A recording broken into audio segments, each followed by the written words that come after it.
Cloudcast Media.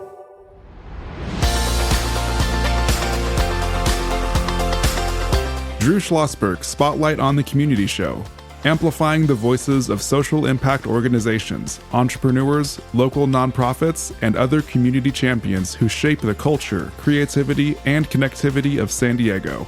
Brought to you by Mission Fed Credit Union, bringing good things to San Diego for over 60 years. Learn more about what is good for you and good for all by visiting www.missionfed.com. I'm Drew Schlosberg with Cloudcast Media. It is a great day. We'll have one of my longtime friends and colleagues in the house, and that is Sandy Young, the CEO and owner of J. Walsher Communications. First of all, congratulations on this new role. Thank you so much, Drew. Not a new role with J. Walsher, a new role as the CEO and owner. When did that take place? The official transition took place on June 1, 2025. Very good. So anybody who's been anyone in the field of PR knows the Walsher name. And it's Laura Walsher, of course, and then her daughter Jean, and now passed on. And Sandy Young is going to keep it flowing big time. In a way, some big shoes to fill, but you've been doing this for a while. How long have you been with Jean? I have been with J. Walsher Communications for over 16 years now. Wow. And definitely huge shoes to fill. Right. Joined by my senior assistant, associate producer, chief cook and bottle washer, Brandon Joe. Just done amazing work with Cloudcast Media, not just with the Spotlight show, all our other shows as well. Brandon is a senior at UCSD, also an entrepreneur as well, and certainly he can pick up some tips listening to what's going on. Sandy, talk a little bit about, before we get into the clients and folks you work with and sort of the mission of your organization, what got you into PR? That is a great question. It actually goes back to my UC San Diego days. So alma mater, same as Brandon. And I freaked out early and often when I was a sophomore, and I was a communication major. And I wasn't sure what I was going to do with that. So I went to the internship office, started looking up options. What color is your parachute type test told me that I should be in advertising. So I was leaning toward that way. I was also interested in journalism. And my advisor said, "Have you ever considered PR?" And I said, "What's that?" Somehow, based on telling them that I had a color-coded folder system since I was in fourth grade, I landed a PR internship at the McRae agency, and have been in PR ever since.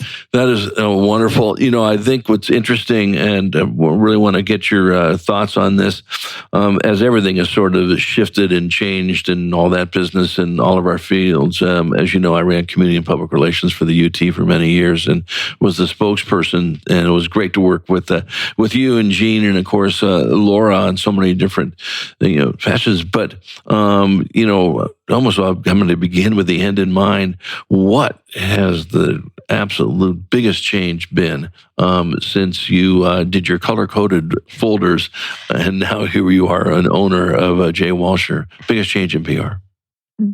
Well, I'm going to go with 3 changes there. Because there has been it's been over 20 years that I've been in PR now. Right. And a lot has changed.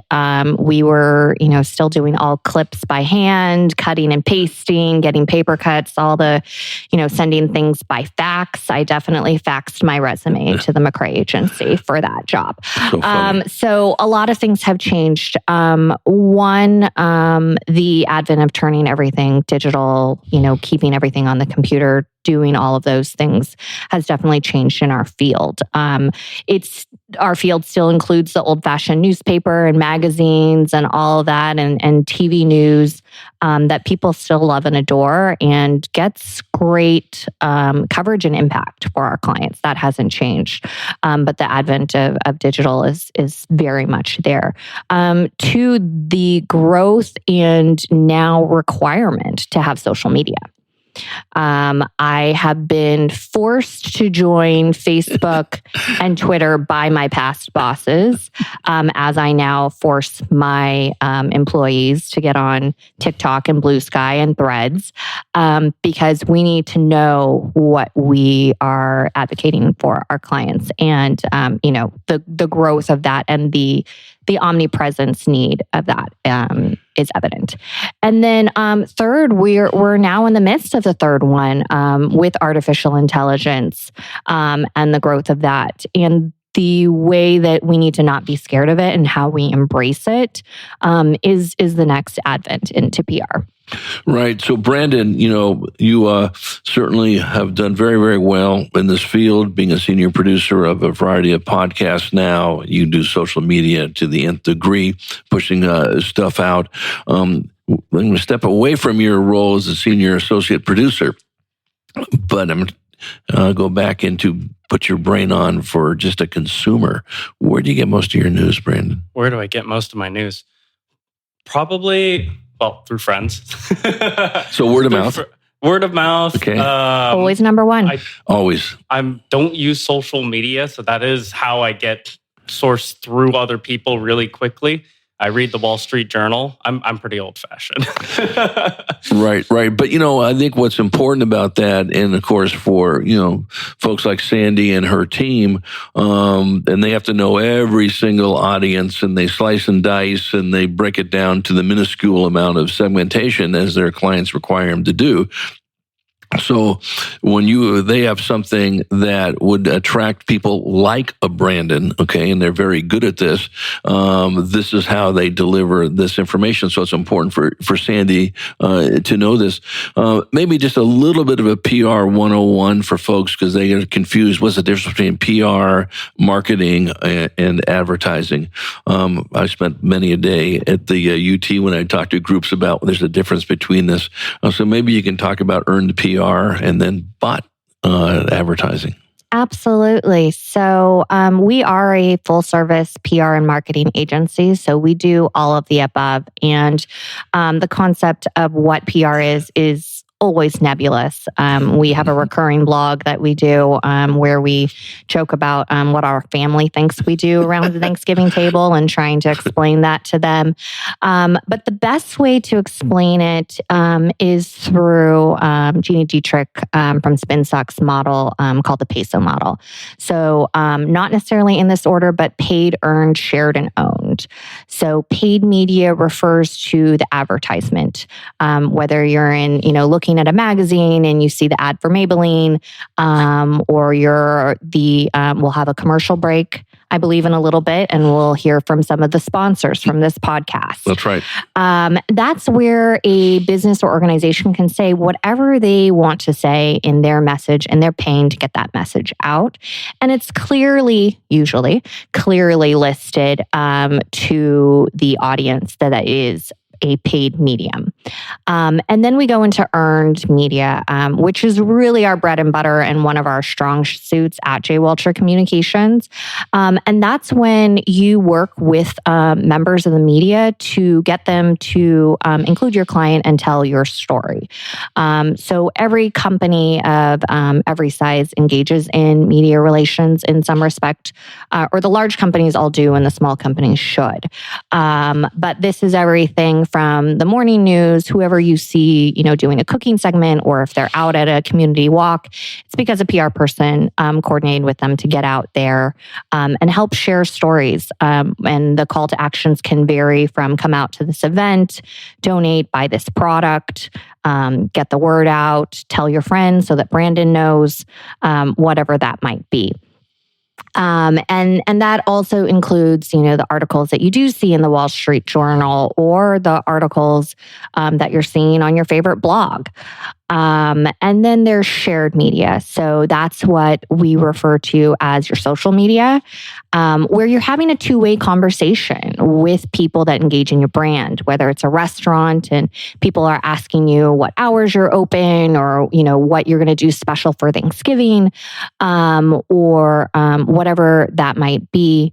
And that includes everything from your reputation management websites such as Yelp and TripAdvisor and everything like that. So having those conversations and making sure you're engaging.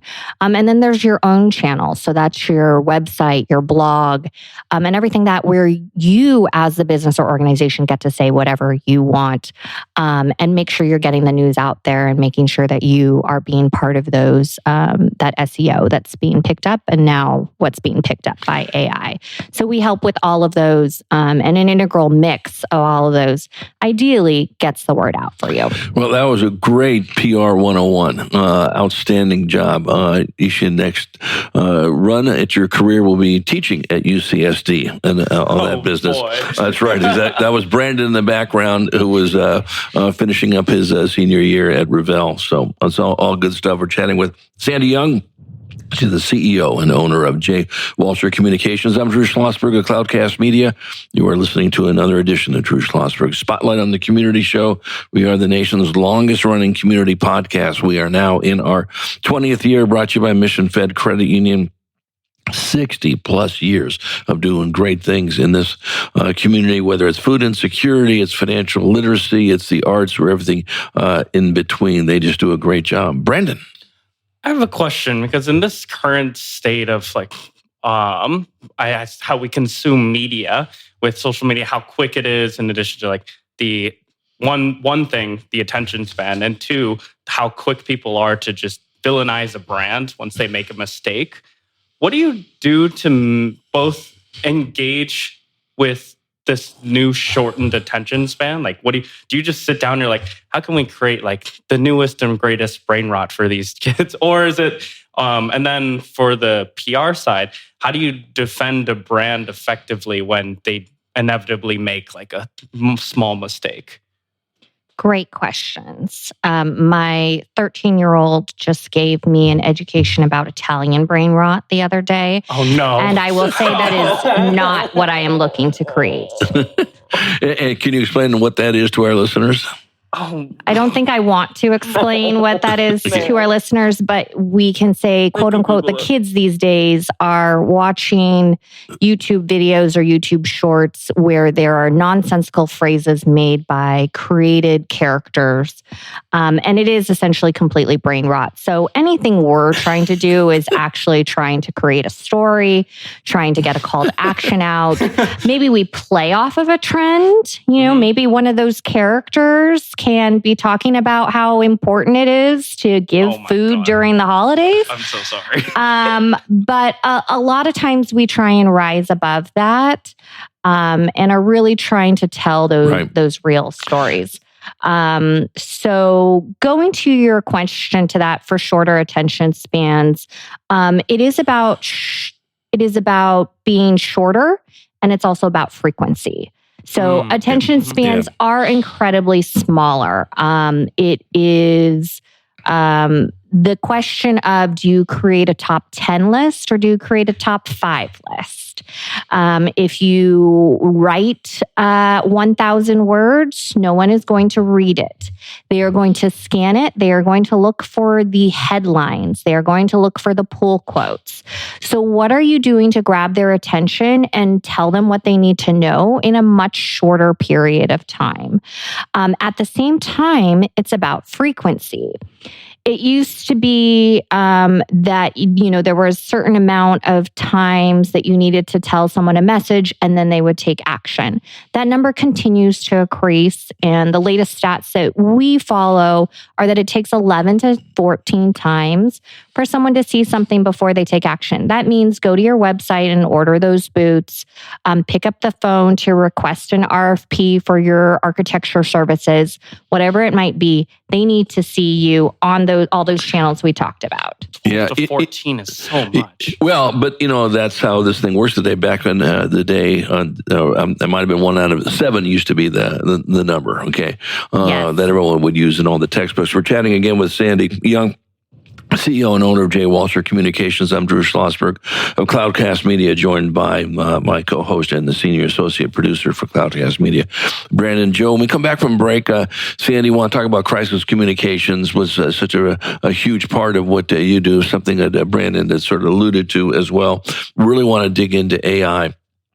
About how that is going to change the landscape and already has changed the landscape. And then maybe some feedback on if people are interested in getting in this field, which I think is a fascinating field. A little prejudice, of course, in this aspect. What does it take to do it? And it's exciting to think about the different opportunities you have when we return with Sandy Young, CEO and owner of J. Walsher Communications, after this short break. When you do your banking with Mission Fed, you get great rates on auto and home loans. That's good for you, but something good also happens for a lot of other people.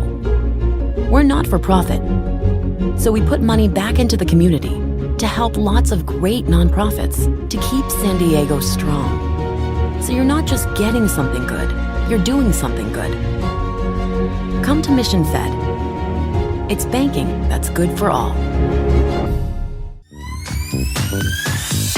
Brand amplification is the DNA of Cloudcast Media, and our code is the powerful blending of sound, voice, and storytelling to lift local brands and their communities.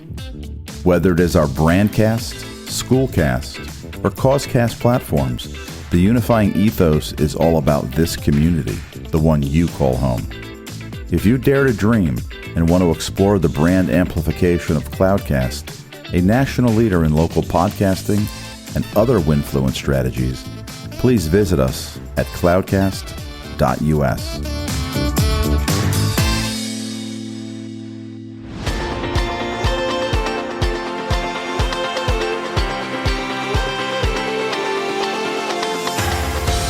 I'm Drew Schlosberg of Cloudcast Media. You're listening to another edition of Drew Schlosberg Spotlight on the Community Show. I've been doing this now for 20 years with the longest running community podcast in the nation. Very proud of that.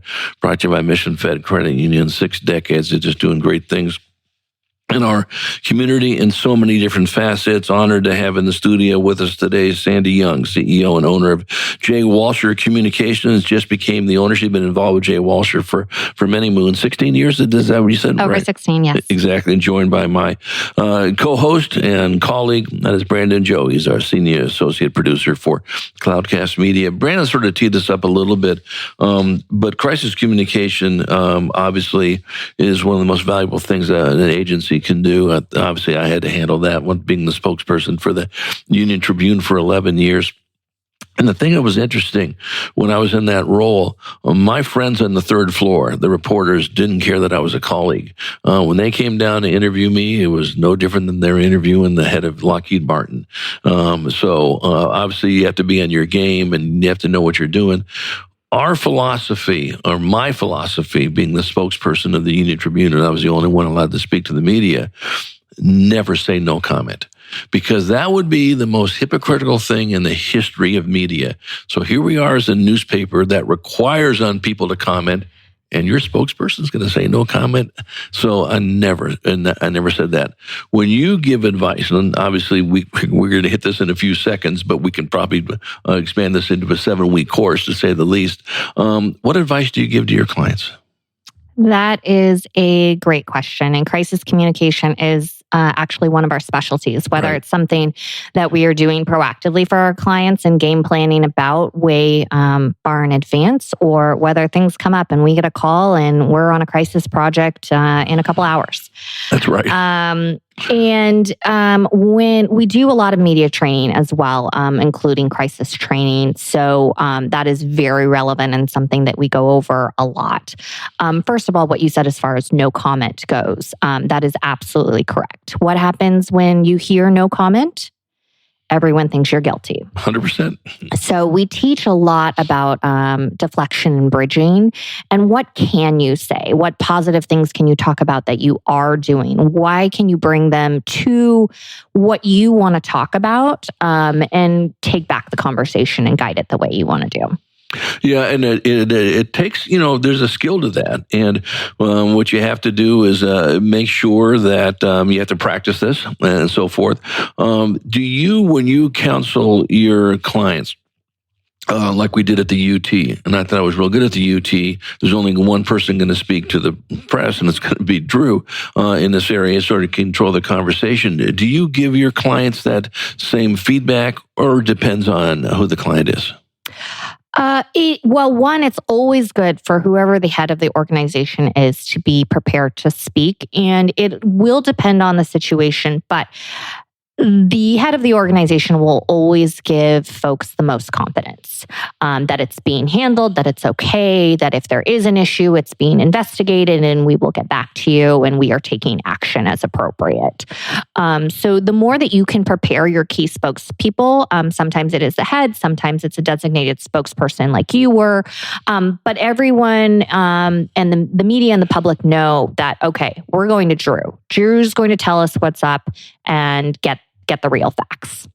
Yeah, and I think what's important about that, when everyone knew this, and really credit to our president and CEO, Gene Bell at the time, and then my boss, he convinced that this is what you need to do. Because people say, why does a newspaper, media company, communications company need a spokesperson? Because you do. You need to promote what you're doing as well. Do a little bit of a shift over here to AI. And everyone's sort of building this plane as they're flying it, or whatever the case may be. How is that, you talk about disruption, how has that disrupted the world of PR?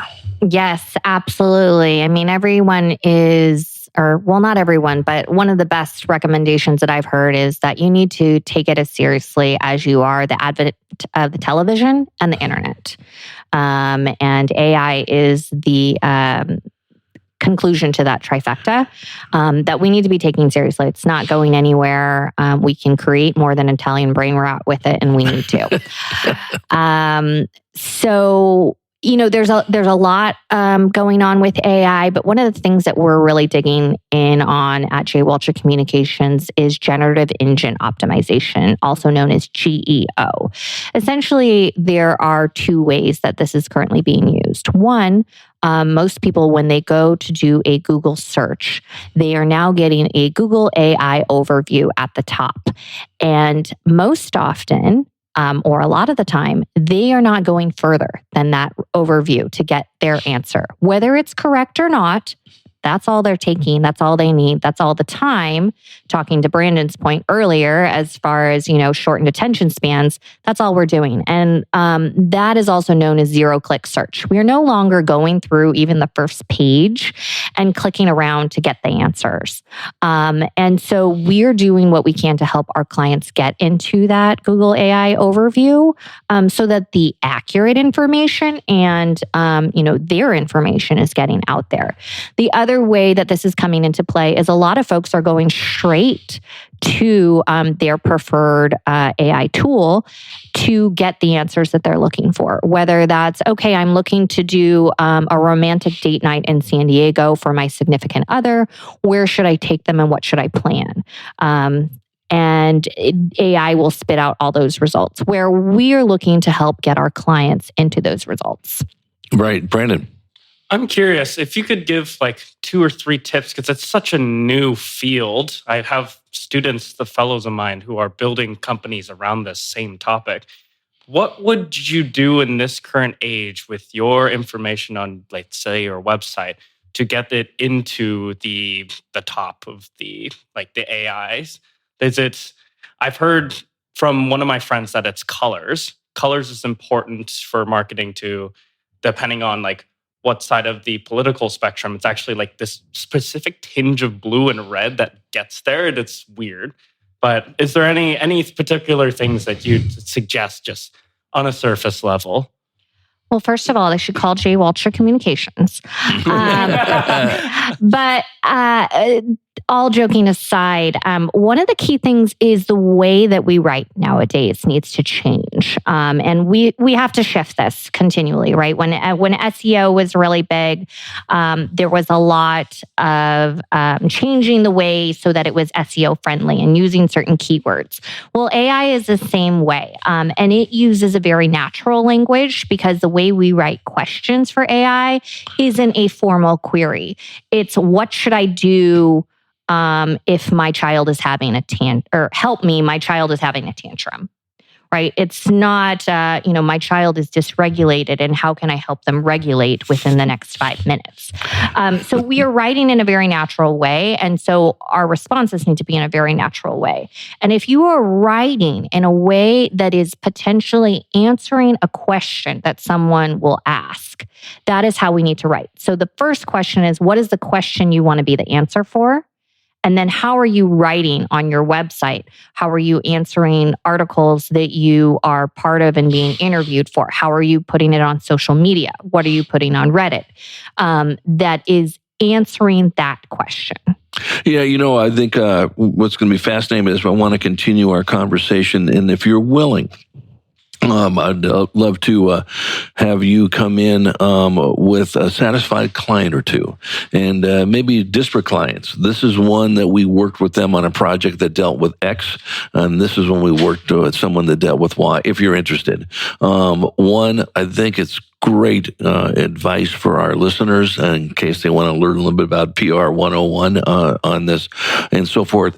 So those are listening saying, I think we need some PR help, or they want to pick the brain of Sandy and her team at Jay Walcher. How do they get a hold of you? We are at jwalcher.com, JWALCHER.com, and you can find all of our contact information there. Well, listen, it's great to chat with you. This has just hit the surface. I call it the iceberg theory. We're at the 10% above, 90% below. But if you're willing, would love to have you come in and give some of these different examples. I think in this day and age, you cannot emphasize PR, the right type of PR, enough, especially trying to get through some of the clutter. And congratulations to you, Sandy. So well-deserved. CEO and owner. Glad to see that Gene is still going to be hanging around. And really, from my perspective, spotlighting the community, you folks have been very, very good to me. You send me some phenomenal clients, and hopefully they enjoy being on the podcast. They do. And congratulations to you on 20 years. It's been amazing. It's amazing. And thank you so much for having me. Absolutely my pleasure. Sandy Young, she is the CEO and owner of Jay Walcher Communications. I'm Drew Schlosberg, and you've been listening to another edition of Drew Schlosberg Spotlight on the Community Show. We've been doing this now for 20 years, the longest running community podcast in the nation. Forever grateful for mission-fed credit unions, 6 decades of doing great things. People living in San Diego County, and to our audience, we hope you enjoyed the interview. You've been listening to an episode of Drew Schlosberg's Spotlight on the Community Show, amplifying the voices of social impact organizations, entrepreneurs, local nonprofits, and other community champions who shape the culture, creativity, and connectivity of San Diego community. Brought to you by Mission Fed Credit Union, bringing good things to San Diego for over 60 years. Learn more about what is good for you and good for all by visiting www.missionfed.com.